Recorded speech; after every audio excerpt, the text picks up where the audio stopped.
Welcome to the Reverse Engineering Plus Plus podcast, a podcast where we talk reverse engineering, forward embedded development, and pretty much any other STEM thing that comes across our desk. Today, we're really excited to have with us Phil Salmony of Phil's Lab. Phil is a seasoned electronics engineer, educator, and content creator, and has some super awesome and engaging tutorials out there where he deep dives into PCB design and explorations of different technologies associated with PCBs. He has inspired, I'm sure, a ton of countless engineers and enthusiasts and hobbyists alike to level up their skills. So, whether he is engaging with custom hardware or firmware or just really breaking down complex concepts into nice digestible insights, Phil's expertise and passion is apparent, and we're really appreciative of his time. We're going to be jumping into the middle of action here, so we hope you enjoy.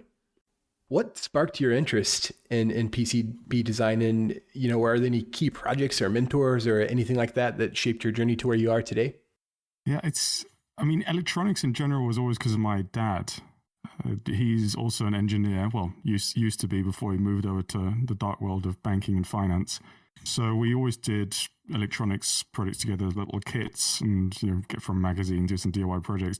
Me at least, not understanding what the hell is going on. So it was kind of natural then to do an engineering degree focusing on electronics. And in some of my videos, I mentioned this, but PCB design was never something that was not let alone taught, but even mentioned, which I thought was quite a shame. So I was introduced to it during university by a friend, and that happened to be KiCad, the program he showed me. And that's how everything kind of started, pretty much. And unfortunately, it seems like that seems to be a common issue across universities or schools, that PCB design isn't really taught, or it's seen more as a technician skill that engineers don't need, which I find a bit bizarre because I think everyone benefits from making PCB in the electronics world. So yeah, that's how I got started. It was always electronics and engineering. And then suddenly, through chance, a friend showed me something at university, and that got the ball rolling, yeah. I definitely resonate deeply with that video. I want to say it was 87, where you talk about how, like, you're giving advice to a newer person who would be getting into PCB design, and you discuss how at university theory isn't really always married to praxis, especially for PCB design. Was that kind of the inspiration then, that gap between the theory and university or undergraduate degrees and like the praxis, the practical implementation of actually going out there and doing and building, part of the inspiration for Phil's Lab? Or I guess, what inspired you to start the knowledge that you do? Because you share some great knowledge out there that I don't think many do, whether that's with regards to like the extended Kalman filters and control theory and all of that. What kind of inspired you to do that? Yeah, well, first of all, thank you very much. It's quite a niche channel, and it's nothing I ever planned that it'd be where it's at today. So it's more for me, like, instead of writing a document saying this is how to connect up, why do you need bypass capacitors, why do you route it this way, just a quick way of doing a screen record for myself to remember what I was doing, particularly looking at, in that case, ST microcontrollers. You have to gather about 10 different data sheets just for the circuitry, let alone the PCB. So I just wanted that in one place for myself. I happened to share it, I think at the time, some Facebook group, and it slowly caught traction. So yeah, it was more of a selfish endeavor, just so I don't have to remember terribly much. But it seemed to have filled a niche. I believe Robert Ferenek has been doing it quite a lot longer, but he was targeting maybe a slightly different audience, like doing tutorials for Altium, more advanced PCBs. So I'm glad to see that it's caught on at least a tiny bit. Do you guys design PCBs? We do, but it's usually more as a byproduct of stimulating things for reverse engineering than it is to outright do forward like embedded development. Or even like, we occasionally have exposure to people who are involved with doing things for FPGAs that are similar to what might look like ASIC design, but it's really more for like kind of that, breaking systems apart kind of, I guess, view more than anything else. So how did you come across the channel, if I may ask? So I think for a lot of the random walks that we do, with regards to whether they be CTF challenges or whether they be some of the work-related things, we will often look for quicker and hackier ways to be able to put things together. And I would say that it's pretty rare that you run into somebody, I think, who can explain something well, number one. And then it's also rare that you can run into somebody who then not only can take that and explain it in a way that's accessible to all, but is also got some really solid production value. So I think you have hit the Venn diagram of all three of those attributes. So we would often share, some of your videos and things like that with others is like the gold standard for both explaining things to other people as well as in some cases providing them the tooling that they needed in order to be able to get further on their projects. Okay, very cool. Well, thank you very much. I'm glad to hear that. Yeah, I think somebody just linked your channel to me at some point, and I can't remember where. It could have been Aaron or maybe some of the folks that we work with, but I'm also like a big STM32 guy. I found I think they called it like a blue pill or something on Amazon back in the day, right? It was like a $3 microcontroller, and they're just so cheap and they're relatively powerful. I was like, oh, this is way better than buying an Arduino for $20 every time I want a new project. Completely, yeah. And that's a good point, yeah.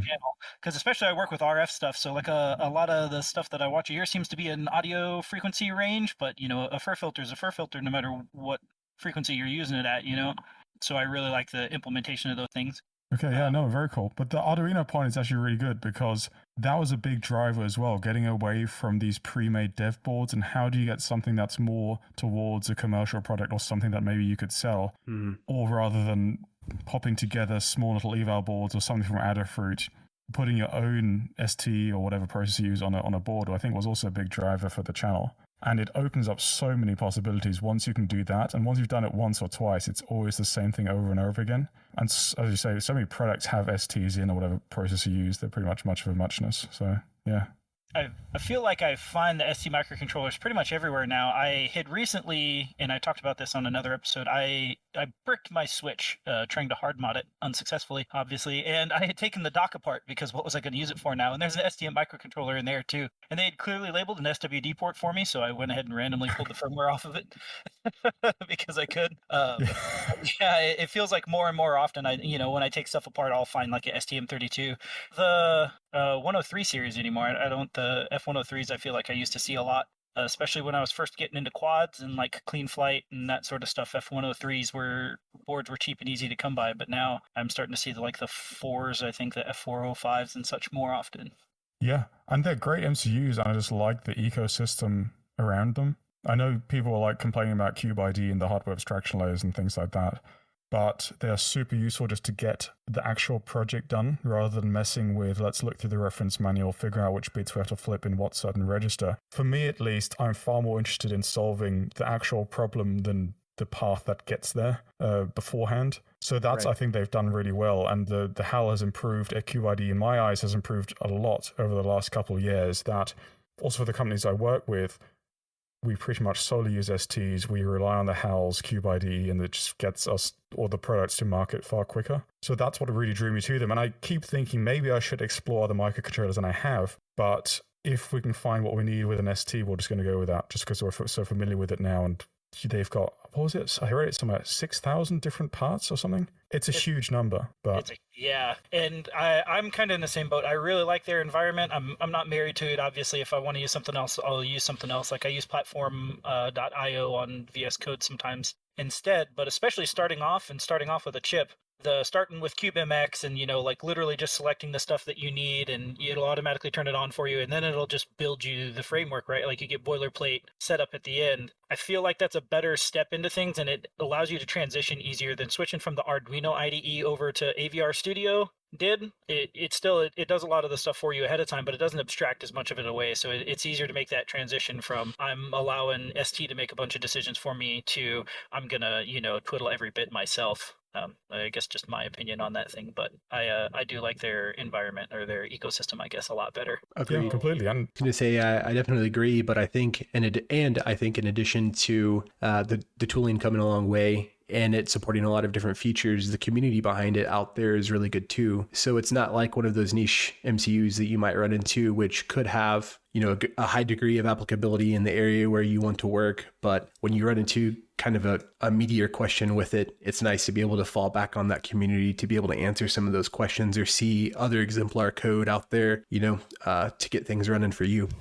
Yeah, exactly. No, that's a really good point. And the forums are super active on an EV blog forums or Reddit or wherever. There's loads on ST. So yeah, that's been super helpful. Yeah, so I personally don't see a need usually to go with other manufacturers. I mean, unless it's maybe some sort of wireless or low power product, then I might consider something else. But for the most part, by the way, jumping around a bit, on the topic of teardowns, do you know the FCC ID website? Yes. Yeah. It's One of my favorite places to get inspiration for my own PCB designs and what parts people use. Just looking at teardowns of, the Switch or I don't know what, Apple AirPods or something. It's super useful just to look into that. So I've stolen quite a few ideas from just looking at teardowns. I guess you guys have, well, you need it for your reverse engineering, right? 100%. So I honestly use it the other direction. Usually I will find some random thing that's using RF and I'm like, hey, how can I capture this and see if I can take it apart? Right. And then I flip it over and grab the FCC ID and then, go to their website and start grabbing details about it. So, I'm not just randomly searching through Spectrum to try to find that thing or find more details about it. So I never thought to go there to get design ideas. That's genius. Well, I don't know. It's, I just want to see, because, a lot of my work life has been spent as a contractor. So you don't really have colleagues or mentors you can ask. So I have to steal my ideas or get my ideas differently from books, presentations, conferences. And one thing I found super useful is going through teardowns of commercial products. If I have a question, where do you place the fiducial markers, as weird as that might sound, or, routes or V-cuts or placement of components. Do you add silkscreen? Do you not in certain places? Do you do ground fills?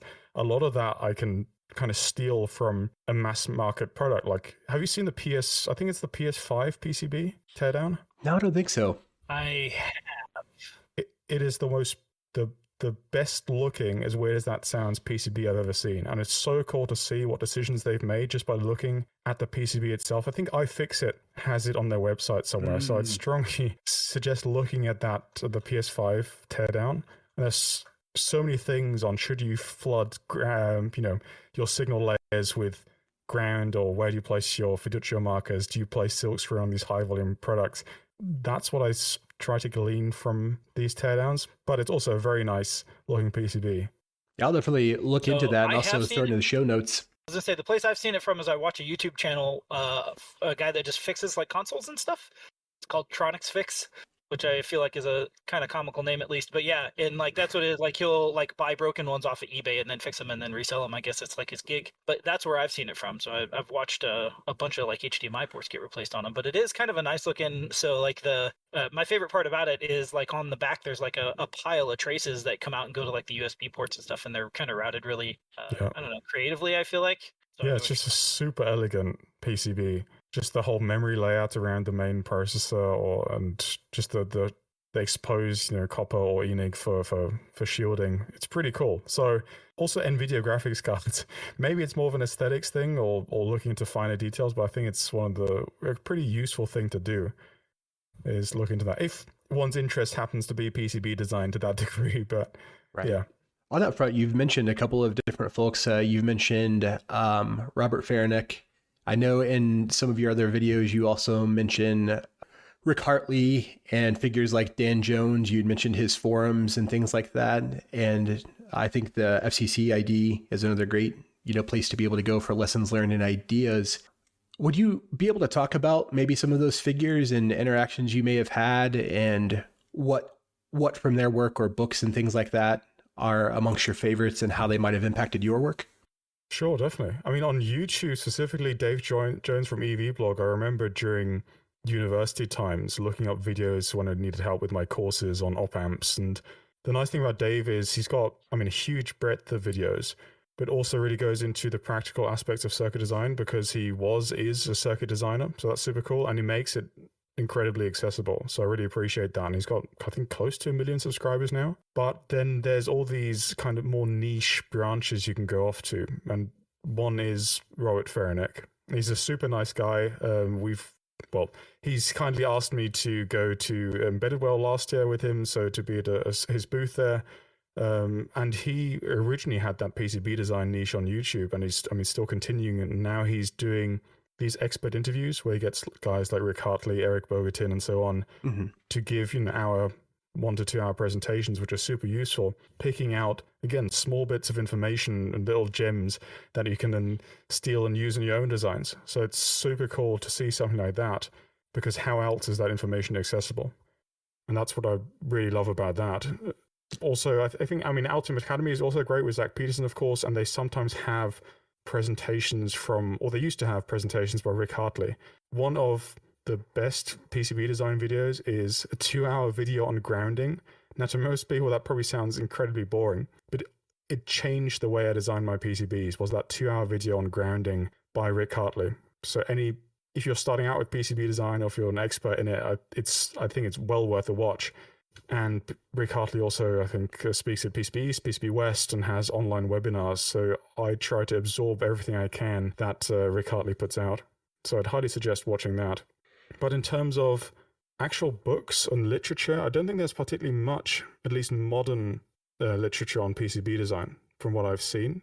There's a few older books, and then I think Eric Botin is putting out a few as well, but they're, from what I've seen at least, not terribly specific on the actual PCB design. So I guess it's difficult to write about, maybe, rather than showing practically in a video format. Maybe that's why YouTube lends itself so well to it.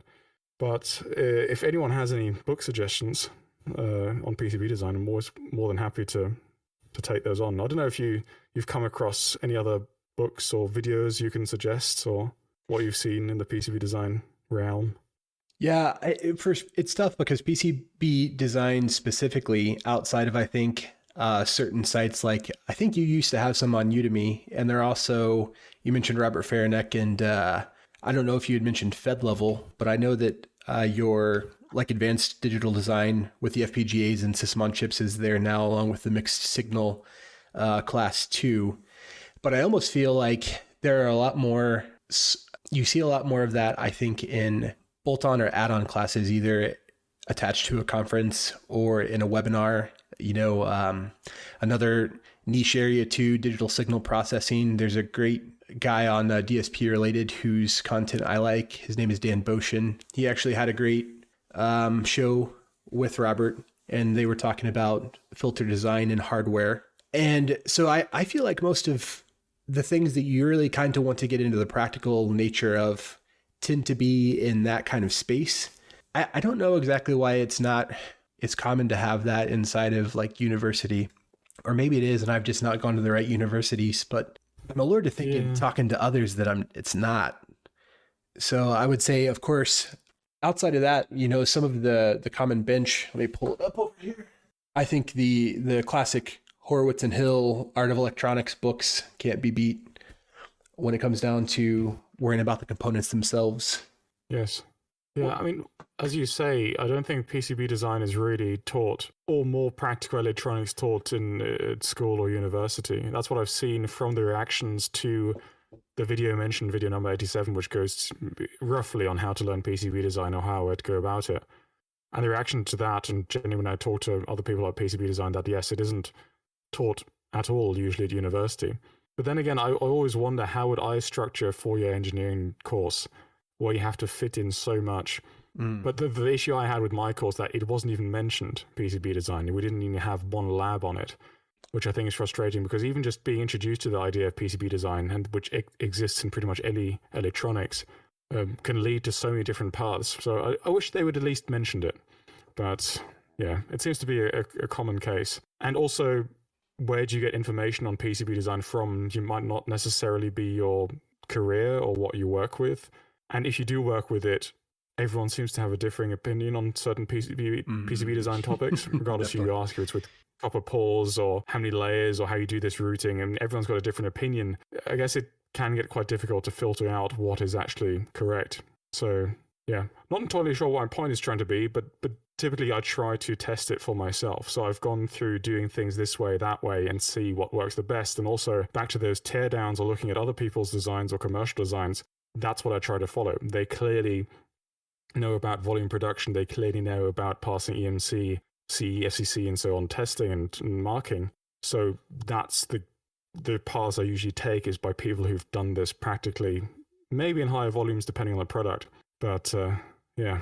Yeah, for sure. I think that I might be stretching here a little bit, but I think that there is some overlap in the realm of like creativity and art too, because there's certainly, you were talking about aesthetic, a moment ago, for looking at the PS5 board. And like most things that you have to take some time to be able to develop an eye for, when you do that with PCB design, then you start to develop that eye, and then subsequently you can make those kind of judgments like, oh, this looked really elegant, or that was a nice design, et cetera, et cetera. So I think that there is some overlap between it and art. And I don't know if the way that schools are structured are set up well to be able to let people express themselves in that way, because there's not a guaranteed outcome. And the way that school is with like, well, no, you need to have this demonstrable skill by the end of it, you need to demonstrate it in this way, whether that just be by rote, for a test. It just doesn't, how do you, charge somebody to be able to come there and go and have a non-guaranteed outcome, I guess. I'm not sure. Yeah. No, I mean, in a way, I do know what you mean. It is, I guess there's a million different ways, on infinite different ways of designing a PCB. I guess something similar could be said for circuitry, but I don't know, even if it's just something, here is how to recreate an Arduino, or something you can do in a month's, 4 lab session or something, would be just a small introduction of what is a ground plane, how is a PCB constructed, something like that would be super interesting, I think, for an electronics degree, just as an introduction. I believe Eric Bogerton has classes at, I think it's Boulder, Colorado, if I'm not mistaken, where he does teach PCB design. And so, I don't know if one can take something from that. But just to showcase that this thing exists for electronics engineers, I think would be great. But yeah, as you say, it's a very artsy area. I'm really curious about how many professors and things like that, too, have spent some time actually in industry. I want to recall, so maybe it was a decade ago, or a little more than a decade ago, I was in England, actually at Cambridge, when they had just come out with the Raspberry Pi. And I was there for just an open computer science day and talked to some of the graduate students who were going through their showcases and saw that Cambridge, anyway, has something that's really interesting that I don't think a lot of other universities do, which is that link to the commercial side. So a lot of those grad students were already kind of partnering with industry and things like that. Maybe that is a better answer, because at least maybe I'm speaking mostly from the American side, but like not all of the professors who are there at university, especially the tenured ones, have spent a tremendous amount of time, actually with industry. They may have consulted for industry. Maybe they don't always have the skills necessary either to build in that way. Yeah, I do wonder. I mean, I did my degree at Cambridge, and we did have to do, I think was it a month or 2 months in industry, in quotes, in our first year. But the actual course was the most theoretical thing I've ever seen. I basically did a maths degree instead of an engineering degree. Now, we had occasional professors which did design products or were in industry, but most of them were predominantly focused on theoretical research. And I think that was, at least for that university, in my eyes, a bit of an issue, because you exactly didn't get those industry insights or see what is actually going on. What skills do you need to know? I can solve, the seventh integral over some sort of closed surface area or whatnot, but how do you actually design a circuit? But then again, I still think how easy is it to pack something actually useful into a 4-year degree where you have to show the students so much? It's difficult, but it seems to be a general thing. I don't know, that most universities aren't terribly practical, but then again, how else would you do it? I don't know. Worth questioning, worth pondering. I like thinking about it for sure. On that front, though, definitely for your creative process? So, like when it comes to the content that you develop, do you like to start with a project idea, or is it driven through a combination of like maybe interaction with like your audience or requests, or do you I sometimes do this thing where I'm both working on something and I try to do a class or something along those lines that is also on the subject, because I find it's a way for me to like think out loud. So what is it that drives? Do you have time for personal projects still along work, or how do you tend to fit that in? It's a challenge with family life as well, and I do have time for personal projects, but like most things, you just have to get really good at organizing your time. Yeah, no, I mean, as you said, it's a combination of things for me for the YouTube channel. Now, unfortunately, I don't have the time anymore to really do personal projects, so not something that I would showcase on YouTube. But ideas for YouTube are, from viewer comments, from viewer interaction, things I might be currently working on for my work, and I can extract certain things which I thought were interesting, maybe a little hurdle to overcome, or generally things I want to cover on that specific day. So typically when I make a YouTube video, I wake up and panic a bit, thinking what the next topic is going to be, and look at one of my PCBs and maybe pick out a certain subsection. It's difficult because it's also hard to figure out, well, the topics I like to make videos on, I don't think would get terribly many views. So I've tried that recently, thinking, okay, I'm just gonna try and make some stuff on test and measurement. I mean, who is gonna watch a video that is titled "2-port shunt through measurement"? The answer is not many people, but I think it's quite interesting. Yeah, I know. So, that sounds like a great video. So, let me know when you make that. yeah, it's actually out. I mean, I'm not surprised you don't know about it, because I don't think anyone does, because YouTube starts pushing it if people don't watch it. Which, I mean, YouTube is another thing which I think has changed over the last 2 or 3 years in terms of how this algorithm seems to work. Yep. But the videos I like to make, or would like to make, probably wouldn't get overall very many views. I want to make more test and measurement videos. The previous couple of years of videos were predominantly on design, how to get PCBs manufactured, how to place FPGAs and MCUs on boards. And there's only, in my eyes, so many times you can make that same video. But these videos still seem to work the best. So you kind of have to find that middle ground where maybe once a year I'll do a full KiCad tutorial, which I hope is helpful for the new versions. But in essence, it's the same thing as the previous year. And in between, I try to put in more things I think are new or different. And I try not to repeat myself terribly much on the YouTube channel, with the exception for maybe these design walkthroughs. But I find it very difficult to find that balance between something that might be popular and useful to people and also interesting to me. So if you have any ideas or things you'd like to see, I'm always very open to requests or ideas. I don't know if there's anything in particular you think is missing. You know, Dell and I have kicked this around for a while, I guess kind of furthering the practice for forward and reverse engineering. So like imagine a make it break it project. So like you go through and you do the forward development on something like a flight controller, like you have in some of your earlier videos. So like if you were to have... Yeah, exactly, yeah. Yeah, forward development flight controller. And then on the reverse side of that, it's like, okay, like how do we pull this off, the flash of this off? And suppose we knew nothing about it, how would we pull that apart? Take a look at it. How would we be able to do vulnerability research on it?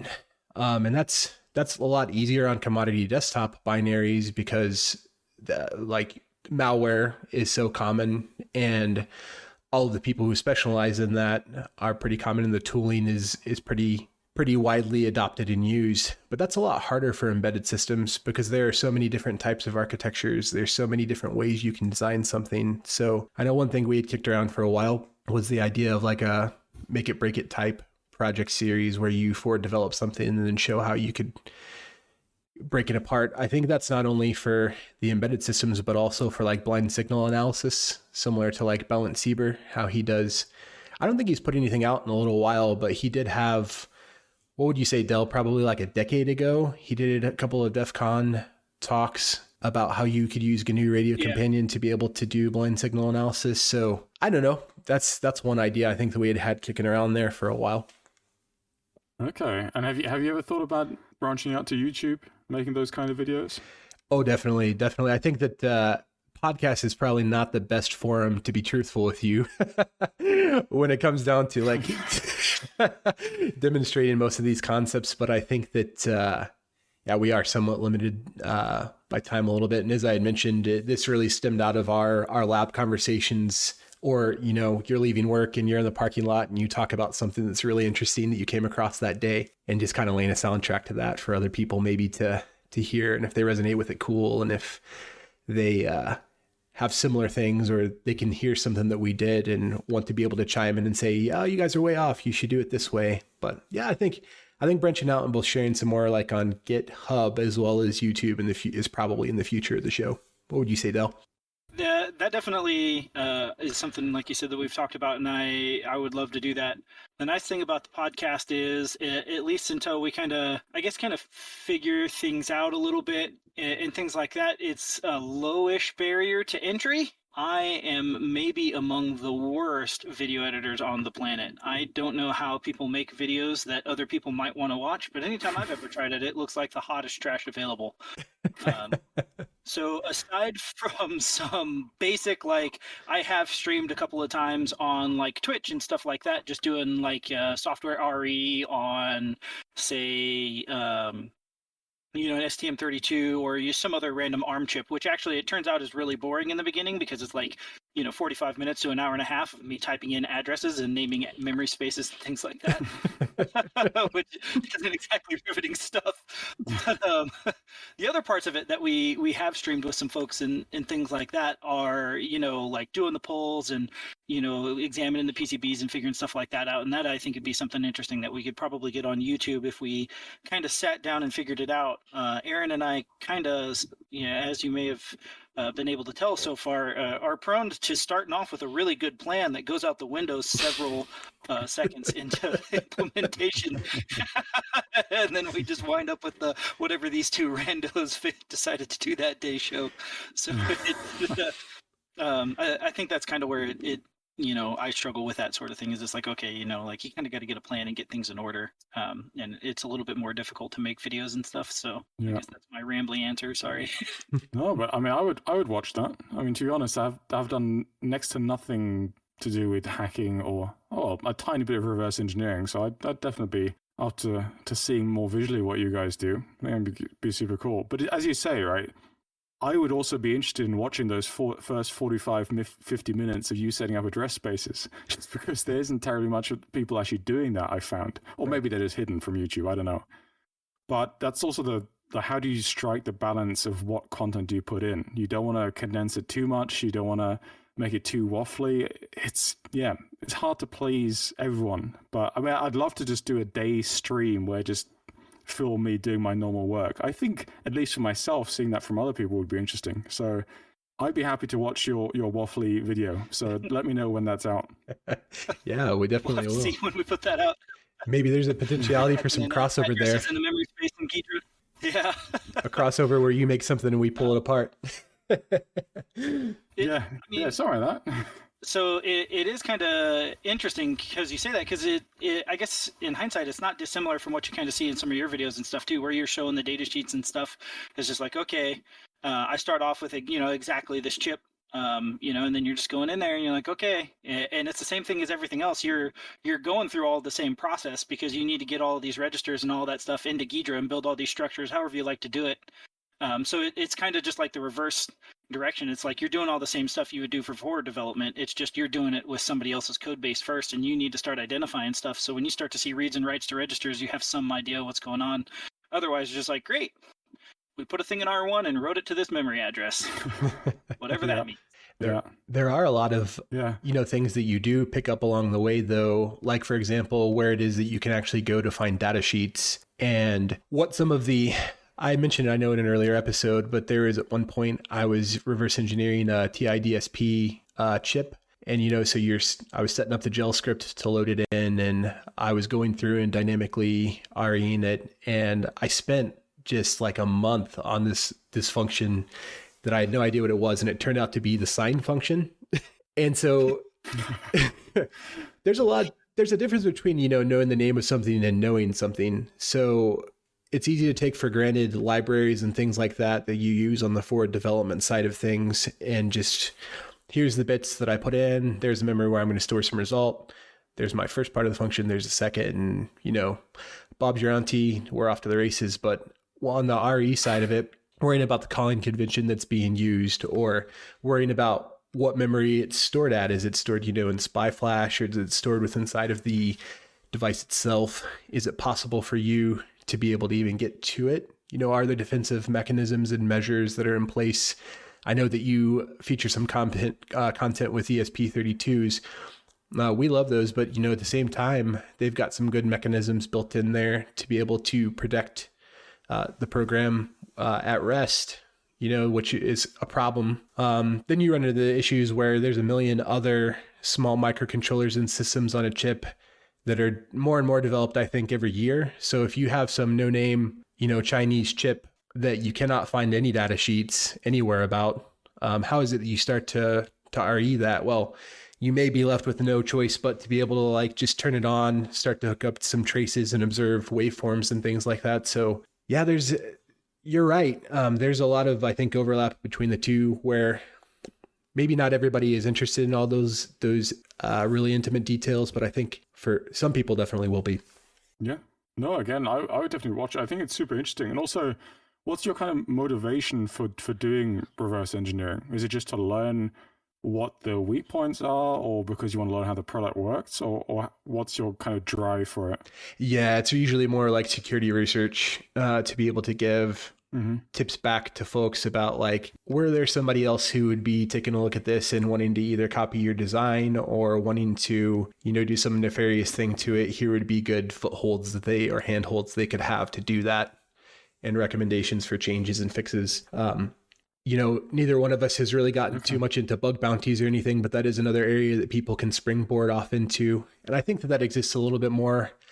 There's a bigger market for that on the commodity operating system side than there is in the embedded world. But more and more every year, you see people starting to include, I'm trying to think of the name of the company. There's a Synac, I think is what it is. So there's a lot of the Synac Red team will hire people on kind of at will to be able to do penetration tests for companies.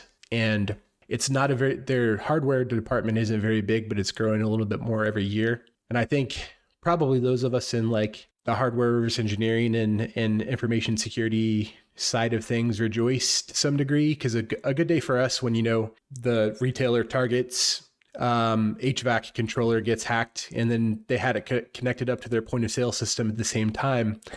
It's like, well, yeah, here's a real world example of why it is that you should care about the embedded system running your HVAC as much as you care about the computer that you're doing your payroll on. Yep. Yeah, no, that makes sense. And it's something, at least from what I see in terms of just from, for example, firmware encryption, all of these kind of security measures, that isn't, at least the products I tend to work with, isn't taken particularly seriously. So yeah, I mean, that whole area would also be very new to me, what you're doing. So again, if you've got any recommendations or your own videos, I'd be more than happy to dive into that as well. Yeah, we got to get it out there, because I think you're right. Like I'm sure that in areas where you've worked, everybody's kind of worried about the heap chart, right? You got your design engineers and verification engineers and maybe mechanical or physical folks as well. And I think most managers on the forward development side are trying to flatten that as much as possible. And they're trying to get the product out as quickly as they can. And so, because it all ends up coming back to what your profitability will be.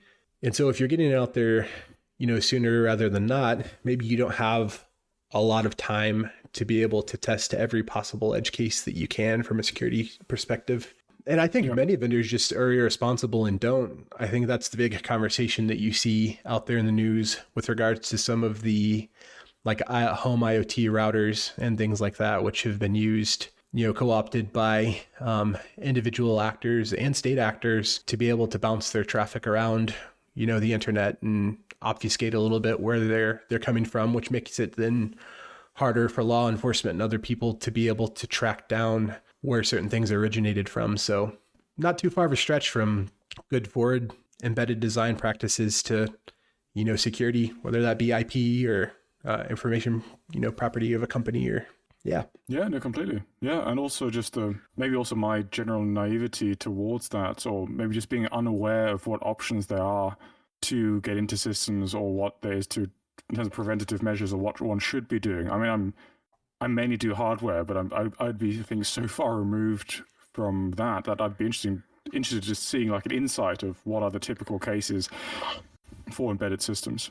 So there is a YouTube channel of a guy who does a lot of like routers and switches and IoT devices. It's Matt Brown's website YouTube channel, where he goes through a lot of the stuff we're talking about, where, some of it, he's just doing firmware extraction, pull this NAND flash off and extract it and look at the file system. But some of the stuff that he kind of goes into is like doing things like looking for hard-coded creds, right? Which should be super obvious not to do anymore, but every year more and more IoT devices are shipped with like hard-coded creds or hard-coded like private certificates and things like that, or addresses of where they're radioing, whatever mothership they're radioing your data back to and stuff like that. So that's one of the channels that I watch that has to do with that stuff, that already kind of exists out there. And he kind of goes through some of his cheap stuff. He's got the same firmware extractor that I do, yeah. The T48. Okay, very cool. I haven't heard of him. I'm just looking up his channel. Yeah, that looks exactly like what I'd be interested in looking at. So I know what to watch now. Another YouTube channel to subscribe to. Thank you. He's got a great recent one, I think, that made the news cycles. He ended up being able to find one of the license plate readers that law enforcement in the States use. And so he did a product teardown on it, and he was able to find that, one of these, when they were hooked up to a police car, they would have it hooked up and interacting with their system, but also there was a hard-coded IP address inside of the firmware, which would give metric data back to the company that designed it. And so swimming upstream, he was able to, I think, expose their API or something to that regard.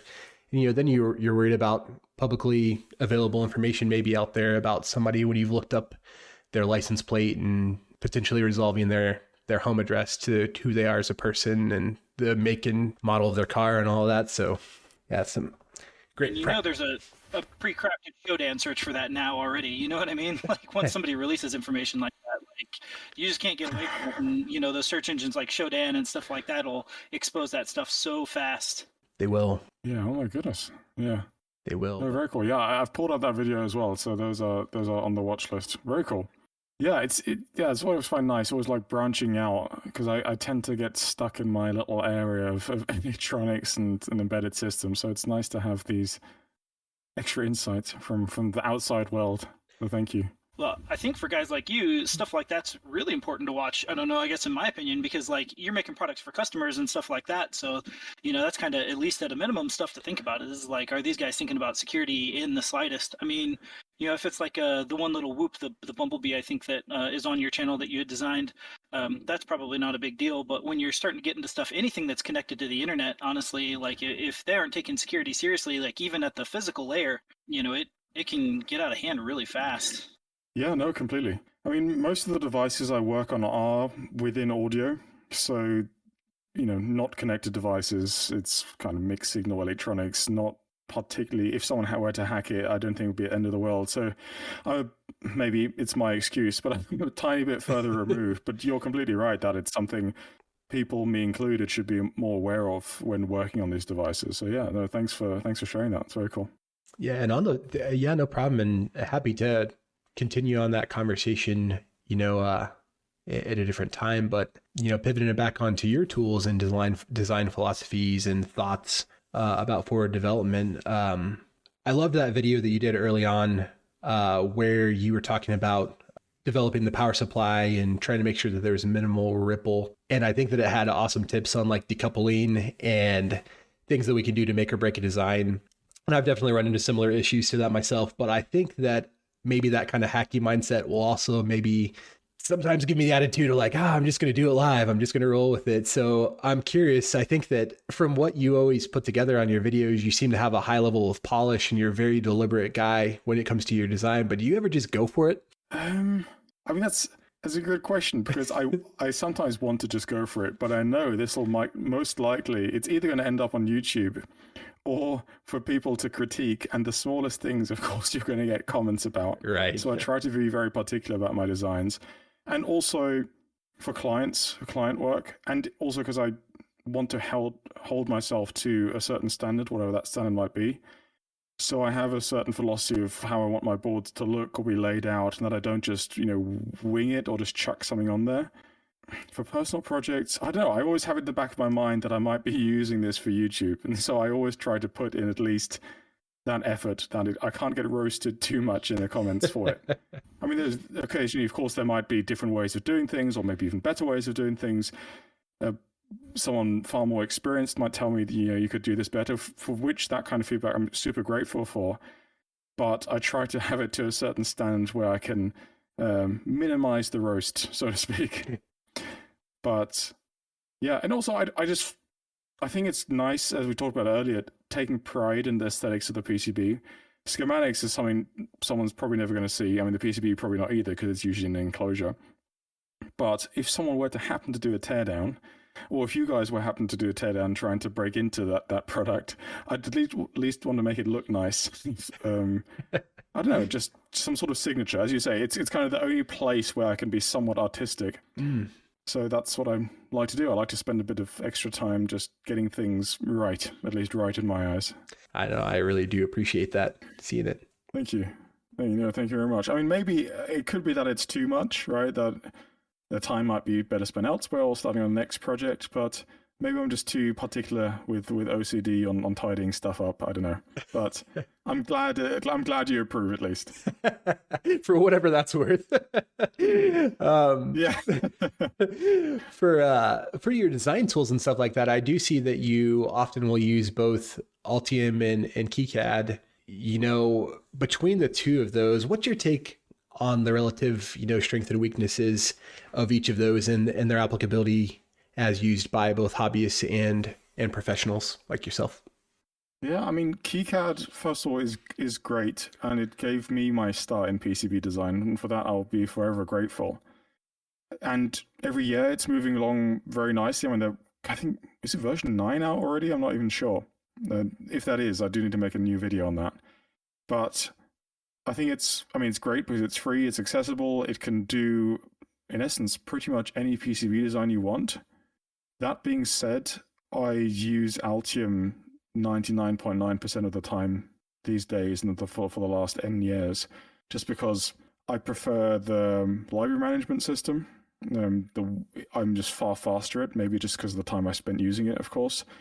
And I like the detailed tools, not necessarily that you need them in comparison to KiCad, but I just like having certain tools in place. I like the 3D viewer, stuff like that. I just find super, maybe not initially intuitive, but now I just, it's something you can kind of do in your sleep. And so I really do like Altium as a software. But no, I mean, again, KiCad is great. Did you use KiCad before? I take it. We've used both. I think that I have, yeah. Del, you've recently started to make a bigger foray into Altium, and I've had a little bit of time with both. I'm not going to lie, I like Altium better, but I will say that the cost is super prohibitive, for most home gamers. And I don't know, just depending on where it is that you're starting and how serious one may get towards spending more time inside of the tooling, it can be tough to be split between knowing the buttonology and things like that of two tools. But I don't know. I guess that they do have some student discounts and other things like that, which do bring down the cost a little bit. But what are your thoughts, Dill? I was kind of in the same boat. I started with Eagle, a long time ago. And it was fine, right? I used it. I had found, I can't remember what it was. Oh, this is a website we don't bring up often, but SparkFun had a tutorial on it, and that's what I followed. And so I used that for a while, and eventually I transitioned to KiCad, and I started using that for most of my home projects and stuff like that, just because, Eagle's got limitations and things if you're using the free version. And then at work, I started sort of, helping work out in Altium and things like that. So I've been kind of, learning that and getting used to all the button combos and things, and the library management system and all of that stuff that I just haven't kind of got used to yet. Yeah. Yeah, no, I mean, I must say, I just stick with Altium pretty much the whole time anyway. I do like making the KiCad videos because, again, that gave me a start, and I think it helps out a lot of people who might have just started, again, also might not have the funds for Altium or reason to invest into Altium if they're just hobbyists or just doing this for fun. But yeah, yep. I like most things about Altium. Yeah, not terribly much, I'm afraid, more to say on that. But Eagle, I'm surprised you like Eagle, though. Or did I mishear that? So when I liked it, it was just the only thing that I knew, right? I didn't hate it, and I just got really used to it over time. I was just like, this is just how it is, right? Okay. Right? I was, what do they call it? Stockholm Syndrome, I guess. Yeah. But I also, again, I don't think I used it for advanced enough projects or anything like that to really understand why people disliked it so much. Yeah. The libraries were kind of, a pain sometimes and various things like that. But I didn't run into nearly as much trouble as some of the other folks that I've run into have. Yeah.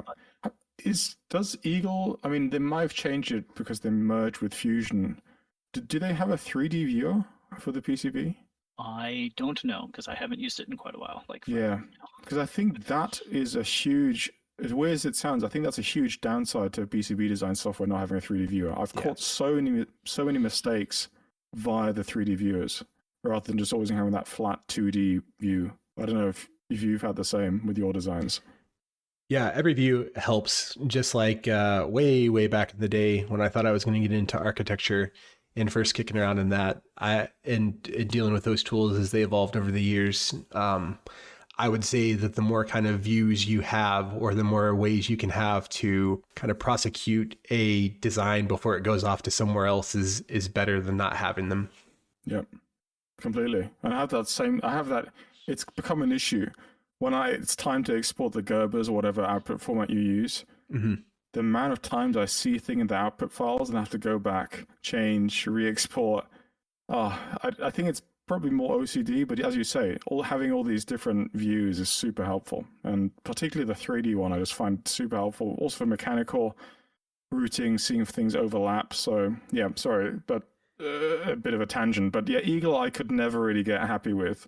But luckily, at the time, there was KiCad as an alternative. So on that front, when you do get to the point where you're putting the output files and it comes down to manufacturers, who do you really like to go through? Who you have the best experiences with, whether it be, PCBWay or, JLC PCB? Like, what do you look for, I guess, in a service? And do you have any kind of recommendations there?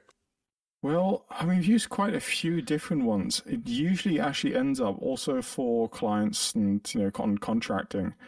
It usually ends up being with PCBWay or JLC for prototypes, just because it's significantly cheaper and quicker than most European or US-based firms. Even if I'm working with companies in the US, they'll also typically prefer Asian manufacturers. Mm-hmm.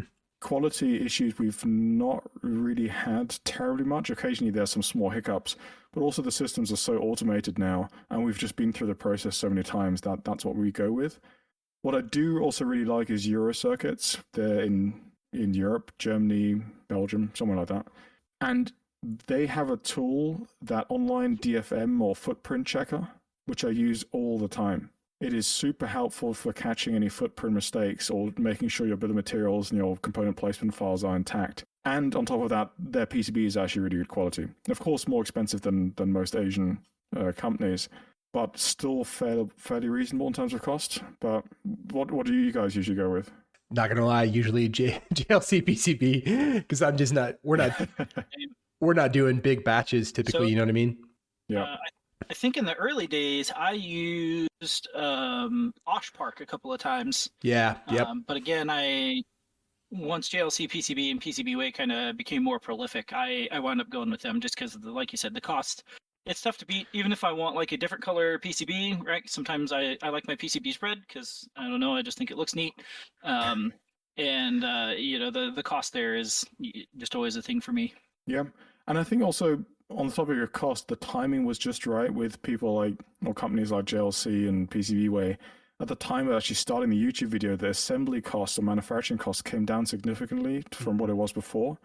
So people who maybe weren't doing this as a job or just out of interest could afford or justify spending $50 or $100 on a fully assembled PCB, regardless of what manufacturer it was with, at least a certain subset. So I think that actually timed quite well with the YouTube channel, that it was more accessible than trying to solder this stuff at home, which I personally hate doing. I'd rather spend my time designing or troubleshooting than troubleshooting my assembly mistakes or doing assembly. I absolutely hate doing it. But maybe I'm just one of the few people who dislikes it. Well, I mean, do you have some really assembly, or do you usually get it? Usually assembled, but it depends on what it is. If it's a low batch related thing and it's related to like a small work project where you're just trying to fabricable something together in order to kind of have a proof of concept like hardware type of attack, then it doesn't matter as much. But I think in the coming year too, we've talked a little bit about getting involved a little bit more with the Badgers community. We just had a guest on, Braden Lane, who he's kind of popular around the Badger community for the help that he provides to them, but he's also created these e-challenge coins since 2020. And so I don't know if you've never been to an event like DEF CON out in Las Vegas or any one of the bigger InfoSec or hacker conferences, definitely encourage you to go, because I think there's a lot of inspiration in the hardware hacking side of things there. And I mean that not just from like the InfoSec trying to get into some secrets of the hardware, but also, I mean, literally just hacking together and creating proofs of concepts and fun little things. Badge life, as they call it, is pretty popular. So I think we'll plan on getting with him probably a little bit later this year for an idea that we've had for a capture the flag event that we are putting together for the show, we want to have like a couple of standing, I don't know, maybe 3 to 5 different CTFs running at any given time, just for people who are interested in getting into this space, is little ways for them to be able to use some stuff that we talk about in the show or interact with us in some way to be able to get out those flags, and then plan to give them like a shout out or something like that, or feature them on the show for some amount of time. I don't know, 5 or 10 minutes, or if they have something to plug, maybe send them some swag and stuff like that. So sorry, I'm rambling, but long story short, yeah, I think that we do plan on doing a little bit more in terms of production here in the coming year. Very cool. I mean, this is all, I mean, I've heard of it before, but this whole world with these e-challenge coins, I've never seen that before. So I'm just browsing through. Well, so these e-challenge coins, do you get them for completing these CTF events, or are they specifically a different category, or how does that work? Well, it's kind of both. So sometimes the hardware is the CTF. A lot of times a traditional capture the flag type of event. And you can do these for like, I think hackthebox.eu for like £100 a month. You can pop into there, and there's always standing challenges, and those are a little bit more on the traditional capture the flag side. They call it Jeopardy style. So you might have a category like a programming challenge, another category for reverse engineering challenge, etc.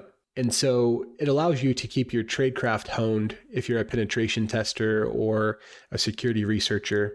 And if you're into hardware, then the e-challenge coins and things like that will oftentimes be the CTF itself. So let's say, for example, on the silk screen for it, somebody has printed off a base 64 encoded clue, which is the password to the UART shell, which then allows you to find some sort of flag inside of the embedded Linux, which then takes you to another part of the challenge, et cetera, et cetera. So sometimes they can be given away, or they will be given away to people who win challenges which are not necessarily hardware, and sometimes they are the challenges themselves.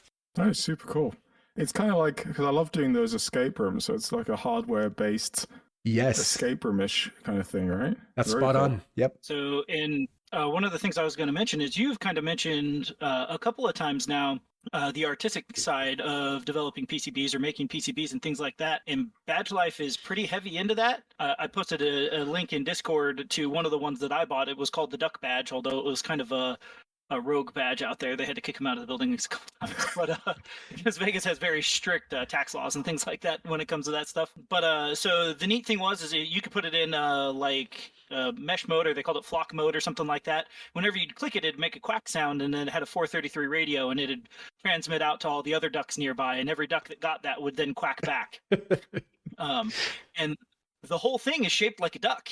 Right, and there's a CTF in there, capture the flag, if you're not familiar with that terminology, I guess. And you could go through and get it. I have some RF captures of the 433 where I was going through and talking with them about, like, okay, yeah, I see your, the preamble, and their sync word was 6969 because they thought that would be funny. It would count like the number of times you'd been quacked, and on certain funny numbers, it would also do different stuff. So, of course, it's a hacking convention, so they've got a kind of lowbrow sense of humor. So, the LEDs would make different lights on 69 and 420 and 666, and all of the different various numbers. Yeah, classic numbers, right? The usual scumbags. But so there's a bunch of them out there. One of them was the badges. So every year DEF CON has a badge, and every other year it's electronic badge, and this year it was an electronic badge that was a emulator for Game Boy Color, and they have what they call the shitty add-on interface, which is an I2C port with some power pins and I think a couple of GPIOs.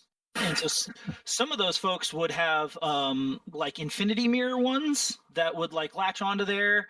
The Aerospace Village had, like, if you solved one of their CTFs, they had like a couple of fighter jet ones that you could point them at each other, and they would exchange like their like badge IDs across IR. And so there's just a ton of these things out there, as well as little projects. I brought a couple of projects back home to do soldering with my kids on. So like if you're interested in the artistic side of PCB design, some of these folks, even if you just look up some of the badges, available at DEF CON or Black Hat or any of the other conventions that they have out there, and just kind of take a look at some of the creative ways that these folks find to make their PCBs, because it's not uncommon for these badges to not be in housings. Yeah. right? They're trying to make them as cheap as possible, so there'd just be PCBs hanging from lanyards, which was what the Duck Badge was this year. That is very cool. Yeah, I mean, just been browsing through some of the. I've never heard of Badge Life before, so but it looks really cool. So if a noob like me, where would you start? So inside of our Discord there, Braden dropped a link to the Badger Makers Discord. So if you pop into the Discord, you will be able to see a myriad of channels where people can go, where they will share both Ford development insights with each other, as well as competitions which are coming up. I would say more likely than not, though, the best place to go is to like an in-person event. I know that there are a lot of B-Sides here in Europe. Like I think there's one coming up in February, B-Sides Galway. And the B-Sides events, they're like usually a little bit cheaper InfoSec conference. It all started off with, so DEF CON back in the day, anybody whose paper didn't get accepted for the call for papers, they all got together and said, well, I guess, like, so similar to like B-Sides of an old tape back in the day, like the B-Sides was like the kind of artists weren't polished enough to be on prime time, but they still wanted to get out there in the world. So the B-Sides of that kind of similar flavor started to host their own event in Las Vegas, kind of usually before.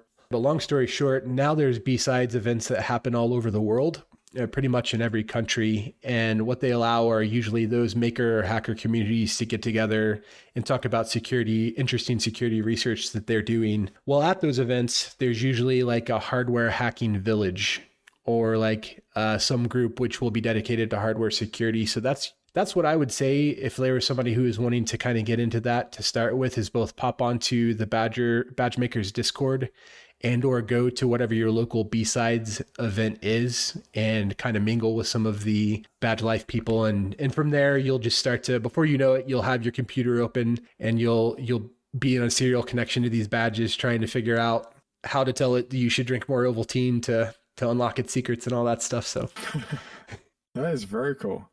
Looks like how to put the private pilot license on hold and do this instead. Very cool. You could do a little bit of both. Maybe you can get it and then fly out to Galway, or I think there's one in Dublin in March. Yeah, that's very cool. Yeah, thanks for sharing that. That's very fun. Yeah, I can't wait to see you get involved in that too. Yeah, let's see. Maybe the YouTube channel will pivot towards this. But yeah, I've bookmarked those links. Very cool. Thank you. I will say, honestly, you might have a decent amount of business if you if you made a foray into that world, because there's a lot of people who sell on Tindy and what's the new one, Del? Do you remember that came out recently that people are selling on? Lectrons? Yeah, something like that. It feels like there's a million of them out there now. Yeah. But yeah, I think Lectrons is the one. Also, it's interesting because I think a lot of the folks that are making these things probably know your channel already. I guarantee I've run into several people that already do off the top of their head, right? So you're almost certainly inadvertently contributing to this community, and maybe they're just not giving any feedback, right? Or credit, whatever the case is. Yeah, but very cool. Yeah, I need to definitely look into that more. I mean, it seems super fun. I'm a huge fan of puzzles, escape rooms, things like that. So if that's combined with electronics and firmware and embedded stuff, that's even better. Awesome. In terms of in your own current like walk in your current career for like broader topics and insights and stuff like that, is there anything that you're looking at, thinking about with regards to embedded systems and PCB design as it evolves? Like what kind of, I don't know, sort of trends or technologies are you kind of most excited about? That's a very good question. I mean, maybe the too obvious answer would be something with AI, but then again, I'm not excited about that, and I don't think it particularly has much of a future currently. From what I've seen, maybe I'm too cynical and don't want it to take my job, but from what I've seen, I'm not terribly impressed.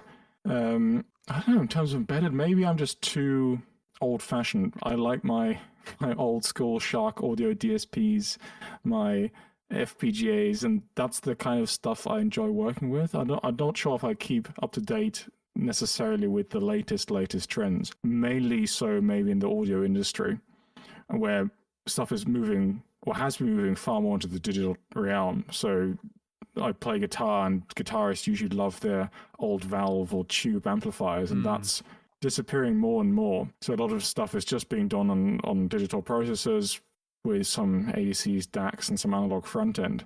So in that section, that's moved already so much more into that area, also for guitar and other instruments.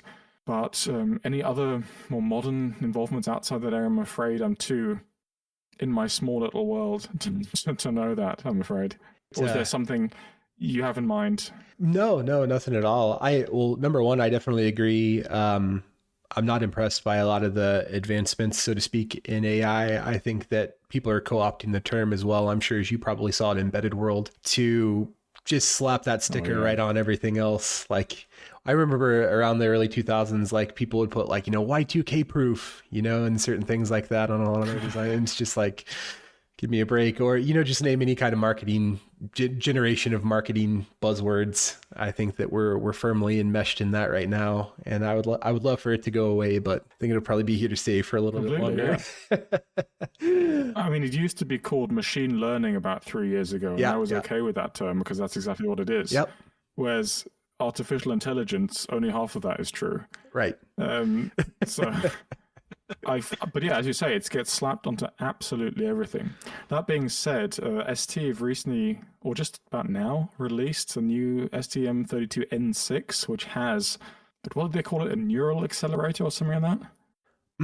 It seems generally quite like a powerful MCU, which has several cores, if I'm not mistaken. MIPI CSI interfaces, so something apart from the AI aspect, I think I'd be interested in playing with. So maybe that's up for a new tutorial. Oh, definitely, yeah. This whole AI world, right? Any of the add-ons like the RP2040 PIO, or if there's any kind of hardware that gets added on, which allows you to get something without using clock cycles, I am all for it. So whatever it's called, if people are adding on to some other MCUs, additional things that let you set up some sort of state machine or set something up to allow you to accomplish something without, interrupting your main process, I think that's pretty cool. Yeah, completely. And that's exactly the thought I had when I saw this STM32N6. I was like, what can I do that isn't AI with that extra accelerator? Can I run some normal signal processing algorithms on it and just have it as an extra core? Right, yeah. Right. So I hope that's the case. Otherwise, I'm going to have to put a neural network on some, I don't know what, writing to SPI Flash. On that subject, or on that vein, I guess you could say, of like staying on top of the projects that are interesting to you, do you have any advice for like people for maintaining like motivation with that creativity, like especially when tackling complex or long-term projects? Because sometimes it can be a slog. Oh yeah, did you follow BPS Space? I think that's the channel name. He does model rockets, stuff like that. I don't think I've seen that one. The control systems for it. And he recently on his secondary channel posted a video on exactly that people should finish their personal projects and not just keep starting projects. And I do have that problem as well with personal projects. I just find there's so much interesting stuff. I could be awake all day for the rest of my life just working on interesting projects and probably wouldn't finish half of them just because there's so much cool stuff to learn and do. So I try, like the projects I finish are of course work projects. So that's where I get my that fulfills that need that I finish my projects, because you have a team of people around you actually making a product. You're making something that other people are going to use. You don't have to do the whole thing around it. So I don't have to do the whole firmware, the whole software, the whole mechanics. We can split it up. So that's how I like working. But yeah, for personal projects now, I just pick out small little aspects that I'm interested in or want to learn more about, and I try to keep my project a lot smaller these days, because making a whole flight controller or building your own drone is, unfortunately, it does take quite a while. It's a big undertaking. I mean, do you have the same? Yes. Oh my God. Sorry? I had to resist my ADHD urge to interrupt you at the start of that, because you could not be preaching more to the choir when it comes down to lots of starts and sometimes not so many finishes. There are so many interesting things that exist out there. And most of my doom scrolling these days is really not so much on news and politics, but really more like almost all of my feeds are curated towards electronics makers, DSP, and there's so many people doing interesting things. It's hard to put terminators on some of those wild ideas and thoughts that you have. I bet I could modify this or use this in this way or that way. And so no, you are definitely amongst a company who feels strongly in the same direction that you do. I have a box of unfinished projects behind me right now. Anywhere between 1/4 and maybe 2/3 finished. Yeah, Right, once you get that dopamine, like, oh, I figured it out, and it's like, it's time to finish this up. It's like, no, no. yeah, completely. I don't know, and I know for me, it does stress me out if I don't finish stuff. Yeah. So now I've found a way around by just choosing smaller projects or just subsections of project. I'm going to finish that, and I'm going to leave it and move on to the next, because on your own, just in your spare time, which is probably limited anyway, trying to finish these huge projects, I mean, for me at least, that doesn't seem to work. So yeah, I just maybe make little test boards, PCBs, or root out certain sections, or try this bit of code or this algorithm. That's what I call a project these days, rather than let's make a rocket or something that goes to the moon. Right. But yeah, I wish it were a different way around. Maybe if I hit the jackpot somewhere in a lottery, then I can do that. But that's a dream. I know with limited time, I find it hard to allocate resources. Or what do you think? No, fully agree. And I think, to be fair as well, I do need to touch grass from time to time. So getting out there and, doing some hikes or doing something else is a good way, I think, to let that kind of background process in your brain do its thing a little bit, so that you can maybe get through one of the more challenging pieces to something that you are working. And it also sometimes gives you that perspective that, that thing that I had worked up to this point on, I think is probably okay to go ahead and kill where it's at, just because it's not going to, I've learned what I needed to learn, and it doesn't have an outcome which is in alignment with where I'm wanting to be or what I'm wanting to do right now. So that self-talk, though, sometimes can be difficult, because I think, if perfectionism is at the wheel, shame is usually riding shotgun, and it's really easy to it's really easy to kick yourself for not finishing some of those things. But yeah, I think part of it is maturity and growing and understanding. I think we talked about this, me and Del, either on the last show or the one before that, where we have gotten a little bit better at like our Scotty time estimates. You those little bit of add-ons where you say, well, I think it's going to take this long, but in actuality, let me tack on an additional 30%. But when those start to become a little bit too spot on, you're like, I need to reassess this a little bit and see what I want to do. So yeah, no, completely. I mean, I wish there were enough time to do all the interesting things and then also stick with them, but yeah, just ain't nothing to but to do it. Yeah, that's true. Yeah. So for me, I usually just a lot of my project time and stuff like that. So projects, for me, they kind of get shoved till after the kids are in bed. My kids go to bed relatively early, thankfully, and they sleep pretty well. I'm going to knock on wood that keeps happening. And then work. So like my time kind of gets divvied into like one of four categories, like spending it with my family, spending it making money so that we can live, or spending it as something that like I can relax doing, or like just that I enjoy, kind of like doing this, and then spending it doing something that's going to possibly give me skills to maybe make more money in the future, so that hopefully I can free up some of that other time.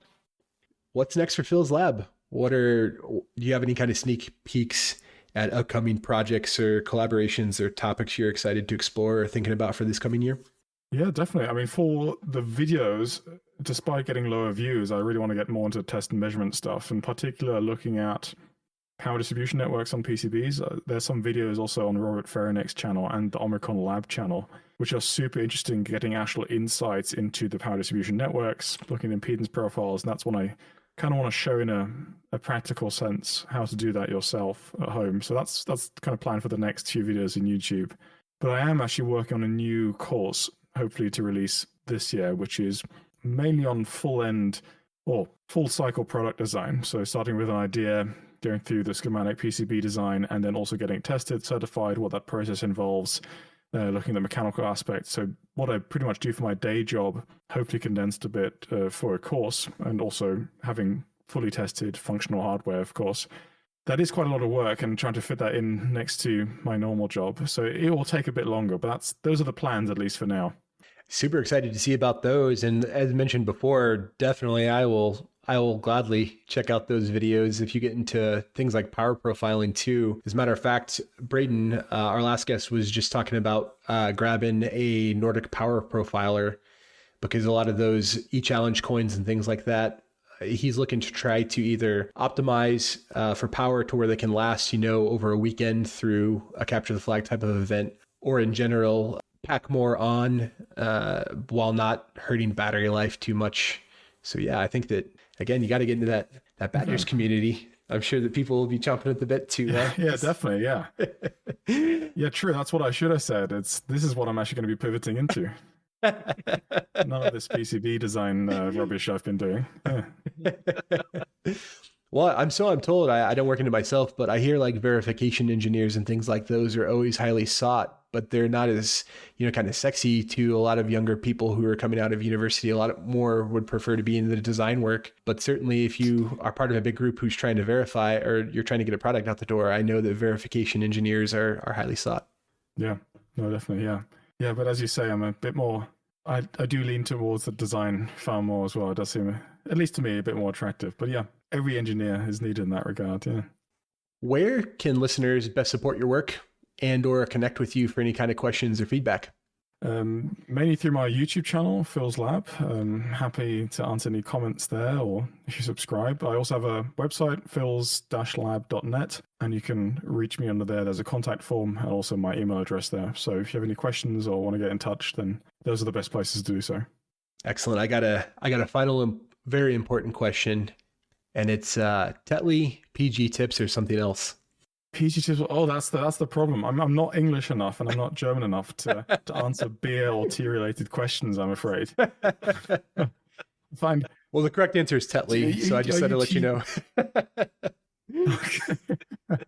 My answer must be Monster Energy. Instead of my morning coffee, I have a Monster Energy. So hey, that's one way of not having to save for retirement by having an incredibly bad diet. But are you an energy drinker as well? I do, unfortunately, much to my wife's chagrin. Yeah.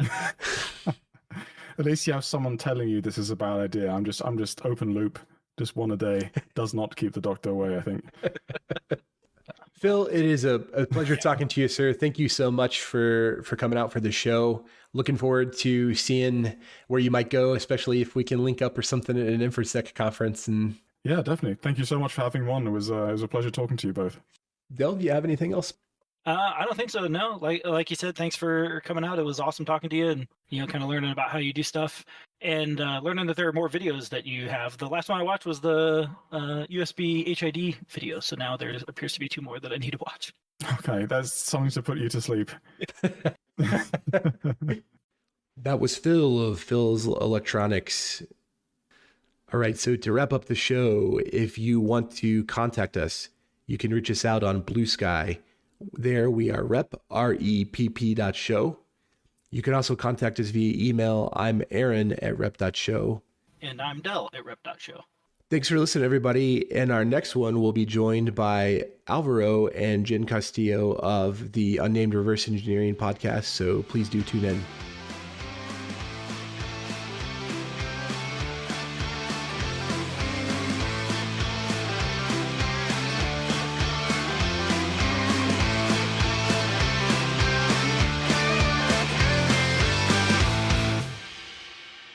repp.show. Nerd Talk IO.